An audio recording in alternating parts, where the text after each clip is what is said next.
Hello everyone, welcome to my second presentation video and I'm going to talk about the topic omega-3 polyunsaturated fatty acid, icosapentaenoic acid or docosahexaenoic acid, improved aging-associated cognitive decline by regulating glial polarization. This is from Journal of Marine Drugs, whose impact factor is 5.4. My name is Jyotirmay Pradhan, working under my advisor, Song Rong Sir, and I'm working under molecular and cellular toxicology lab. So I have watched this TED video whose topic is the omega principle. And the speaker is Paul Greenberg. What is the benefit of taking omega-3? Omega-3 fatty acids are healthy fats that may support your heart health. One key benefit is helping to lower your triglycerides. What happens if I take omega-3 every day? It reduces immune system function because it lowers the body's inflammatory responses. What are the benefits of omega-3 now? They could improve blood sugar levels, reduce inflammation, and improve several heart disease risk factors.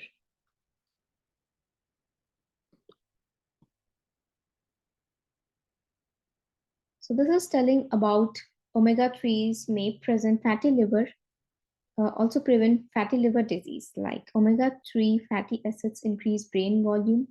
Omega-3s may help kids with ADHD syndrome.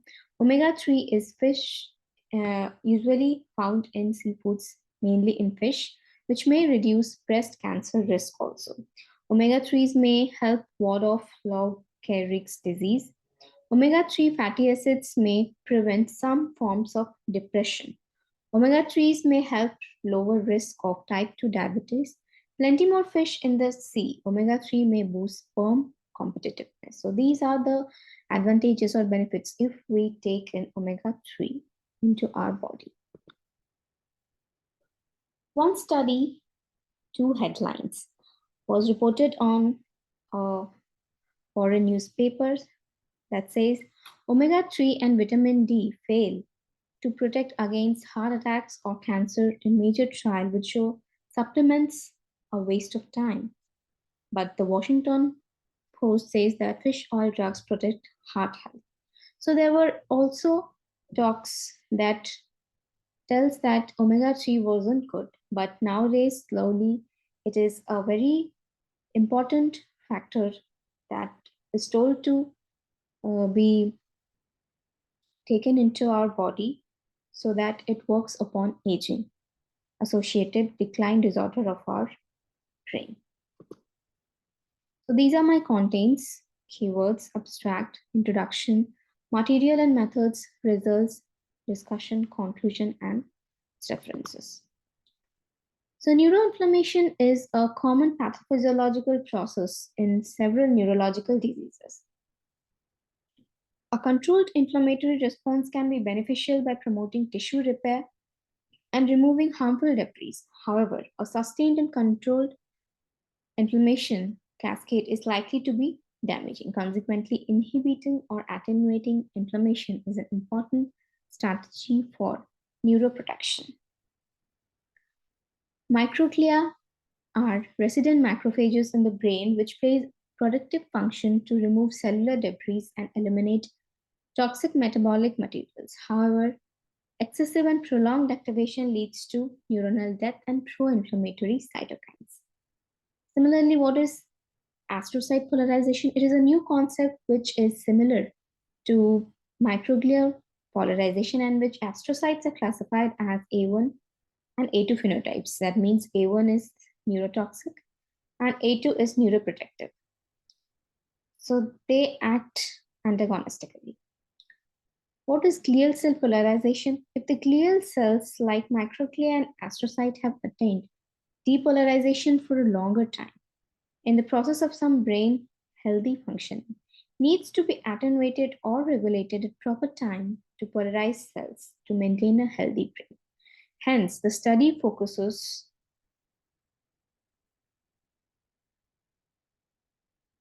on two molecules that we are going to discuss as omega-3, that is 3-PUFS DHA, docosahexaenoic acid, and icosapentaenoic acid, that is EPA. And 3-PUFAs are bioactive compounds good for humans.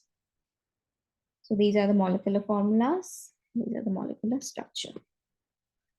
So here is the abstract making us understand what is the scenario behind the working principle of N3-PUFAs upon aging.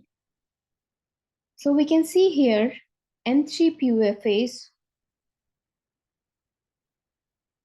that is EPA or DHA,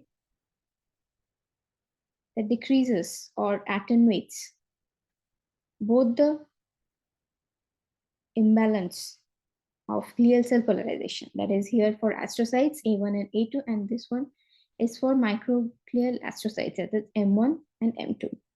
We will see further these are the markers of microglial cells that we can know by studying if it is reduced or being increased affects the imbalance of polarization.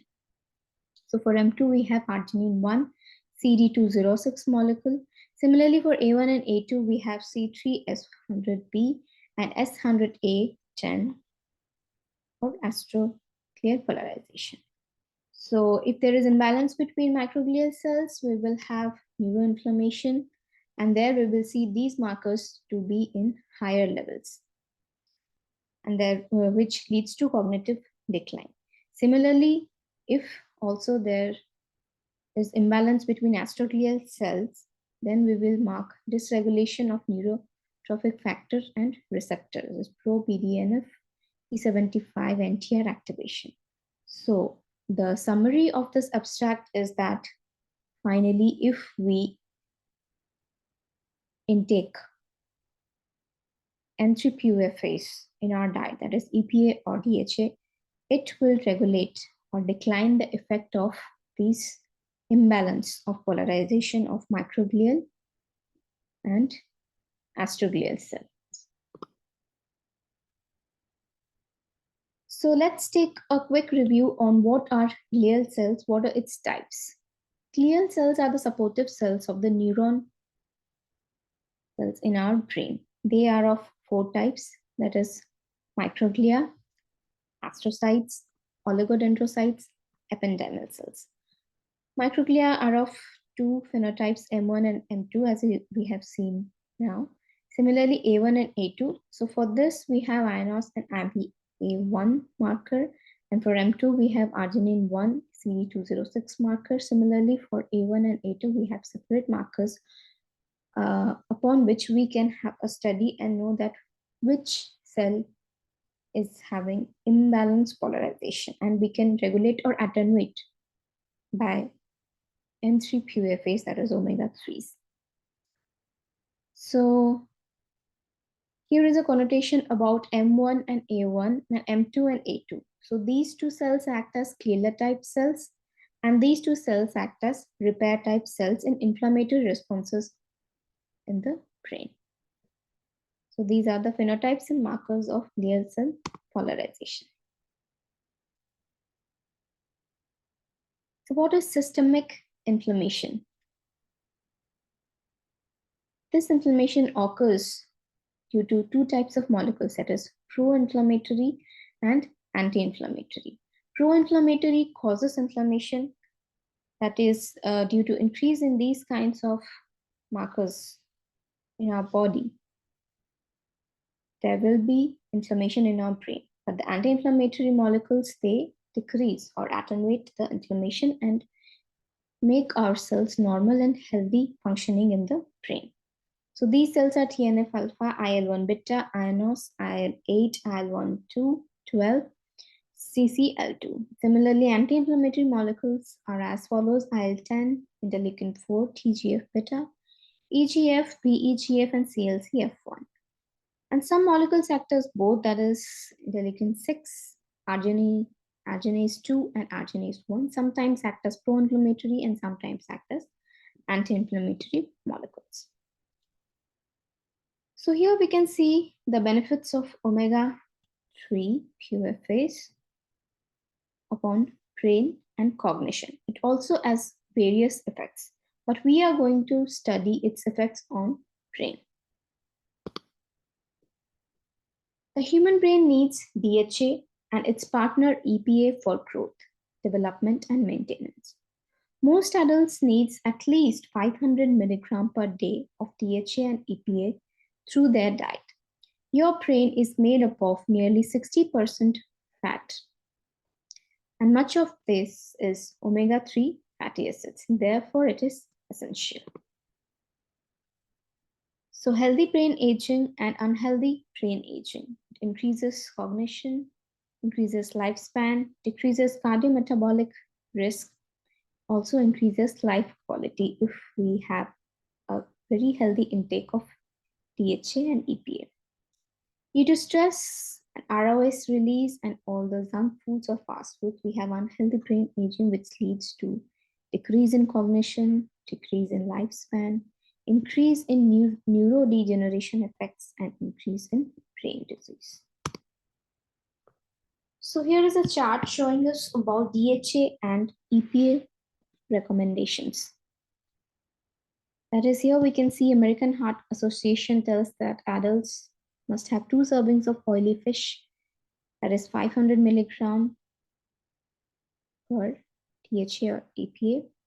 Similarly, European Society says 250 milligram for adults. Pregnant women must take 100 to 200 milligram DHA. 7 to 24 months child must take 100 milligram DHA per day. 2 to 18 years must take 250 milligrams per day. Similarly, Food and Agriculture Organization of United Nations have their different diet measurement for respective adults. Similarly, these are some of the societies that have these dietary requirements being mentioned here. To determine whether the aim of the experiment is to determine whether the imbalance between two types of glial cell polarizations is associated with aging-induced memory impairment, and to compare and evaluate the therapeutic effects of N3-PFAs, DHA, and EPA on memory impairment and their underlying neuroimmune mechanisms. So here is our experimental setup. Rats, this taken male rats, and 39, and it's divided into 4 groups: control, aging, 3 types. So control is 12, aging is divided into 9 each. Control are adult rats, and for aging is given saline solution. And the second group of aging is given EPA 500 milligram per kilogram per day. And the third aging group is given DHA only. So 12 adult male rats, those are 3-month-old, and 27 male aging, those are 24 months old. So we have done the following test experiments to observe their behavior. The first is the OFT open field test to access exploratory behavior and anxiety in rodents. Each unit is 45 cross 45 cross 50 cm cube. Before experiment, mice is acclimated to OFT unit for 1 minute. Then a 6-minute test is conducted, that is on 14th day of the experiment. Movement, distance, and duration, number of crossings, and average velocity is being marked. Second test is our Morris water maze test. That is, the mice is set upon the water platform, and it also has a hidden platform of the water. So we can see here the Alzheimer mouse, the pathways are irregular. It could not reach the endpoint easily. But if we see the effect of normal mouse, it is giving a simple and a straight pathway and reaches sooner from the defected mouse. So to study spatial memory and learning, this test is being done. Latency, distance, number of crossings to the platform zone is marked here. Conducted over 4 to 5 consecutive days, 4 trials were arranged in each day of training. An escape platform is placed to find out. So this is the training period where the mouse is left.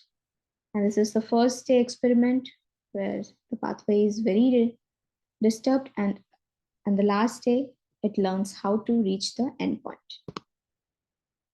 So here are the results of the Morris-Waters behavioral test, and DEF depicts the OFT test. So we can see here that memory and locomotor impairment in aging rats was better improved by DHA than by EPA.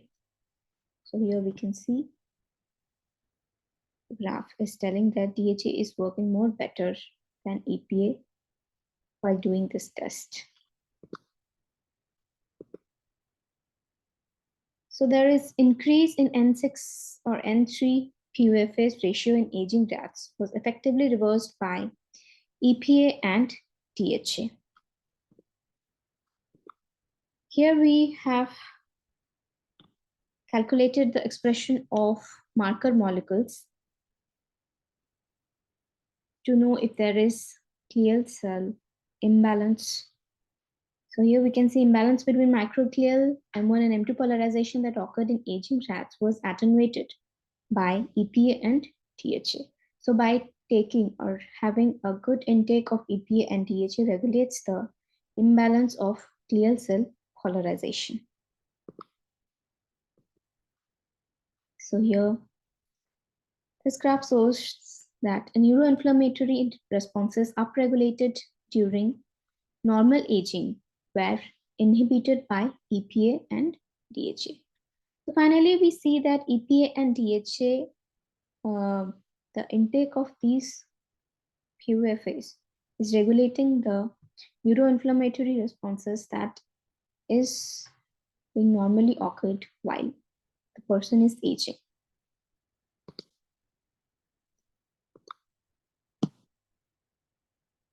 So here the graph or the picture shows the mRNA expression of marker molecules, Western bands of marker proteins, and protein expression of GFAP and C3 molecule.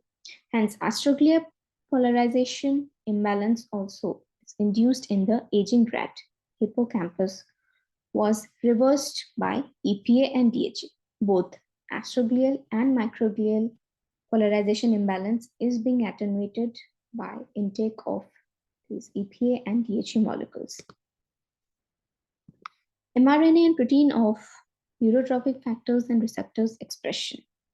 Hence, the dysregulation of neurotrophic factors and receptors that occurred in aging rats was improved by EPA and DHA.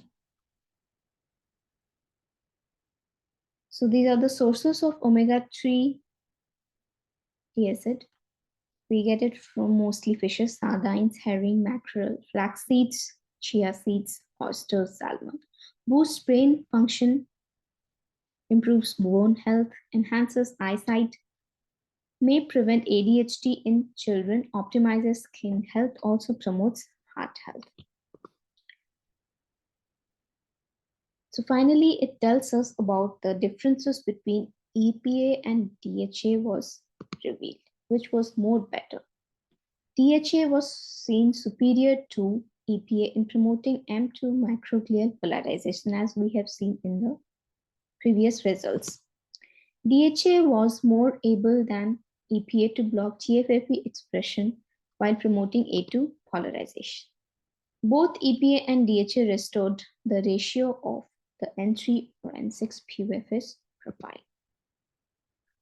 So the conclusion of the paper was that in the study, it is found out that, yes, compared to EPA, DHA is more preferable for treating aging-related cognitive and memory impairments. So further investigations include that polarization of glial cells must be done with diverse methods like pathological monitoring, staining of specific phenotypes, detection of more markers like working with IBA1, specific marker of microglia, MAP2 expressed in axons and dendrites. Also, there is need of sex differences related to drugs and models. And these are my references. Thank you for watching my video. And if you have any queries, please ask me.